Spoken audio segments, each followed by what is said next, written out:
नमस्कार, मी निशात आणि आपण पाहत आहात voice of India news.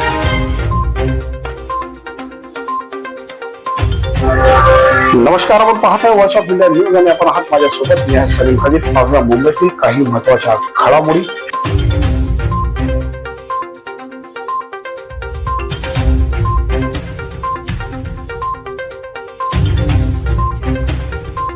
OBC समाजाच्या हक्कांसाठी आणि मागण्यांसाठी राज्यभरात हालचालींना वेग आला आहे. ओबीसी जन मोर्चाच्या वतीने आज राज्यस्तरीय ओबीसी बैठक पार पडली. या बैठकीला ओबीसी नेते प्रकाश अण्णा शेंडगे प्रमुख पाहुणे म्हणून उपस्थित होते. बैठकीला राज्याच्या कानाकोपऱ्यातून आलेल्या ओबीसी बांधवांनी मोठ्या संख्येने हजेरी लावली. सभागृह खचाखच भरलेलं होतं. ओबीसी आरक्षण, जातनिहाय जनगणना, विद्यार्थ्यांच्या शिष्यवृत्ती आणि राजकीय आरक्षण या प्रमुख मुद्द्यांवर यावेळी सविस्तर चर्चा झाली.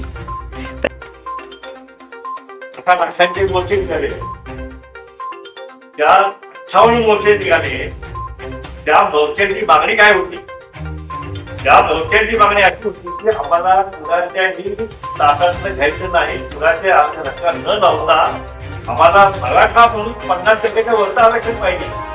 ही मागणी दाखवूनच्या मोर्चाची होती. म्हणजे संपूर्ण महाराष्ट्रातला मराठा समाज याची होती. त्याला आम्ही पाठिंबा दिला. मी स्वतः भाषण केलेलं आहे.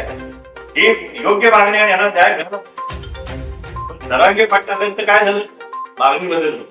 प्रत्येक आंदोलनाची मागणी बदल केली आणि ती आता येऊन भेटलेली की आम्हाला ओबीसीचं आरक्षण पाहिजे, हिरव्याचं आरक्षण पाहिजे, आम्हाला ईडब्ल्यूएस नको, आम्हाला एसबीसी नको, आम्हाला जनरल नको, आम्हाला आरक्षण घेताच आरक्षण नको. या देशातला हा मराठा समाज हा असा एकमेव समाज आहे या राज्यामध्ये 4 आरक्षण देत आहे.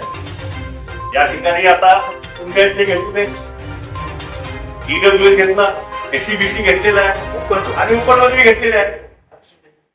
काय म्हणजे घटना नावाची आहे काय की नाही महाराष्ट्रामध्ये एक समाज 4 आरक्षण आहे. का तर तुमची सत्ता आहे करून तुमच्या हातात सत्ता आहे, तुमच्या हातात बँक आहे, तुमच्या हातात पैसा आहे, तुमच्या हातात सगळं आहे. तुम्ही या गरिबांचं आरक्षण तुम्ही हे आम्हाला मुळीच मान्य नाही आणि हे महाराष्ट्रात होऊ द्या.